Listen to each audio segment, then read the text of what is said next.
Hello and welcome back. Anxiety and depression, the topic for this week. This is the No Program video 1 of 2. As usual, we look at the self-health journey steps, and you can see in yellow where we are located currently as we move through the journey to its conclusion. We'll start off by talking about anxiety. Anxiety is one of the most common human problems. There are endless volumes written about it, and we could probably spend hours talking about it. So as usual, this is a guidance system. I'm going to be touching upon the things that are vitally important for you to know and understand, and that's it. And you probably know most of this, so let's get going. I'm going to just quickly talk about anxiety as from a definition perspective, and then looking at causes, effects, and how to eliminate anxiety.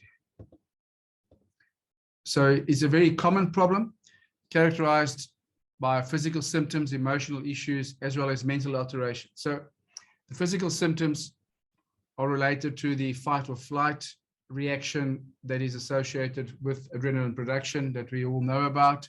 So things like muscle tension, grinding of the teeth, palpitations, an increase in blood pressure, clammy skin, and so on. And they can become quite extreme as the anxiety levels go up, even up to nausea and vomiting. Emotional issues also has a range, so you can go from being uncomfortable and feeling stressed to feelings of dread and so on. And these are then going to be associated with thoughts, and those thoughts are usually worrisome thoughts, and they can become quite severe as well.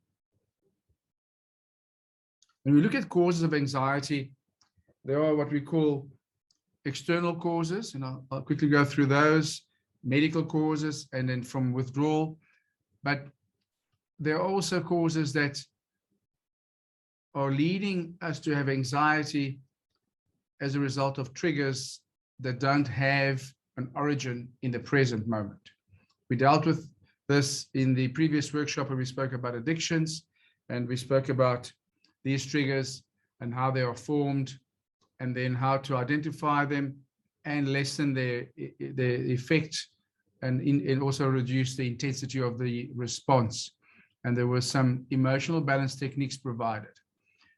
That will still continue to apply because anxiety can be brought on by these irrational stresses or stress triggers related to previous events that are projected into the future by the ego and the memory, and then dealing with those through the emotional balance techniques that you were previously shown is how you're going to be dealing when anxiety is brought on by these irrational stress triggers. However, it's not always brought on by irrational stress triggers. Sometimes it's related to factors that are real and present around the workplace, relationship problems, family issues. But the thing about anxiety is it tends to compound and worsen the problems. And then what then happens is, as you get anxious, you tend to now worsen the situation that's causing the anxiety. So the reaction often leads to further worsening in the triggering of the anxiety. So you set up a vicious cycle where the anxiety is triggered rationally or irrationally, and then the response will worsen the situation. Some medical side effects to drugs that people take, as well as chronic illnesses, will often lead to states of anxiety. And then if people are trying to stop whatever they're addicted to, and they're withdrawing from whether it's an illegal drug or sugar or cigarettes or alcohol, those withdrawal actions will often lead to a withdrawal anxiety, which it can be expected and needs to be dealt with. So the effects of anxiety, as discussed in the previous workshop, can lead to addictions, and often do lead to addictions because anxiety is uncomfortable. We seek to reduce the level of discomfort, and in doing so, we look for things that make us comfortable, whether it's comfort eating, whether it's illegal drugs, whether it's smoking, whether it's alcohol, or other types of activities that people will resort to when they're having anxiety that then sets up the addictive pattern. So anxiety leads directly to addictions. And then, as mentioned, it'll lead to work and family and relationship problems, whether that was the original trigger and then the response worsens it, it doesn't matter. It will, the effect of the anxiety, it will be to have worsening scenarios and situations, both at work or in relationships. And then in the physical response, the immune system is hampered, and then there will almost always be chronic illness associated with chronic anxiety.